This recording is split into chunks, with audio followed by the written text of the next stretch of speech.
financial pressure, falling global prices, and governance concerns have renewed calls for reforms at the Ghana Cocoa Board.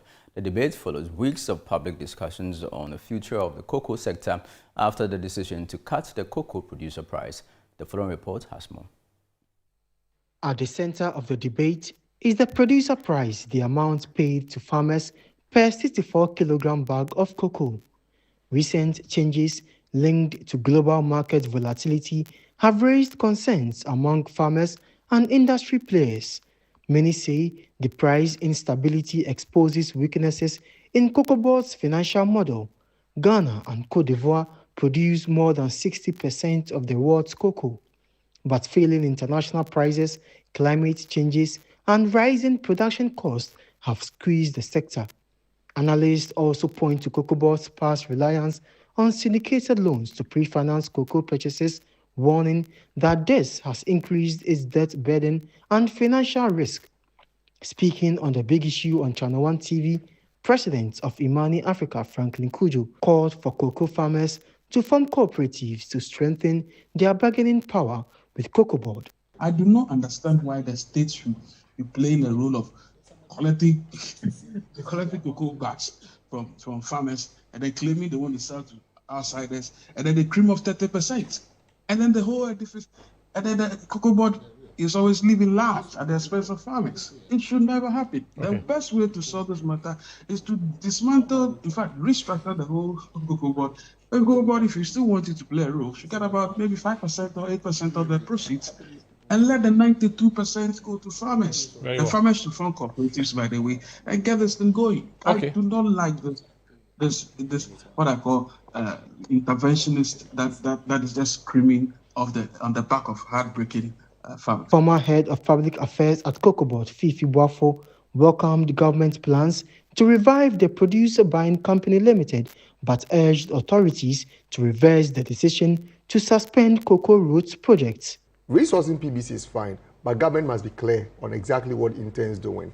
I believe that there are some concerns in terms of how much we are committing to cocoa roots, and we believe that instead of criminalizing it, I would rather suggest that there's a quota. For example, if COCOBOD, a percentage of how much COCOBOD is earning, will be committed to the roots. To the roots. But should the roots be at a specific area? I will support that.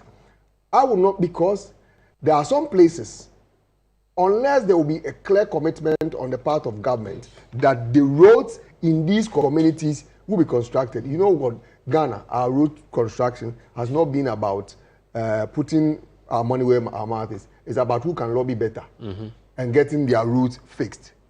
But if there will be commitment on the part of government that the roads will be constructed, why not? It takes the responsibility of COCOBOD. However, Acting Director of Legal Services at COCOBOD, Nick Papo Samoa, has downplayed the calls for sweeping reforms. That COCOBOD cocoa roots issue was one of our biggest headaches when it came to our exposure. We can't go back to that. There's funding that is specifically being brought in by the Ministry of Finance, they signed this week, to deal with cocoa roots. The minister has also indicated that within the road fund, there is for emergencies, because one of the arguments that some people made was that, look, in certain emergencies, it becomes difficult to be able to raise money technically within a week to be able to, let's say, put a bridge that is destroyed in a cocoa growing area. Okay. The minister has made it clear there's provision within the road fund. We are not going back to the era where non-quasar core activities became the main issues that we're dealing with, and then they became a conduit for the award of dangerous contracts where no provisions were made in the budget. We can't go back there. Chief Executive Officer of Delex Finance, Joe Jackson, said COCOBOD's operations lack clarity and called for greater transparency and accountability. Where is the accountability? What happens if COCOBOD doesn't publish its results? What happens if COCOBOD starts to make losses? Where are the mechanisms that we will put in place?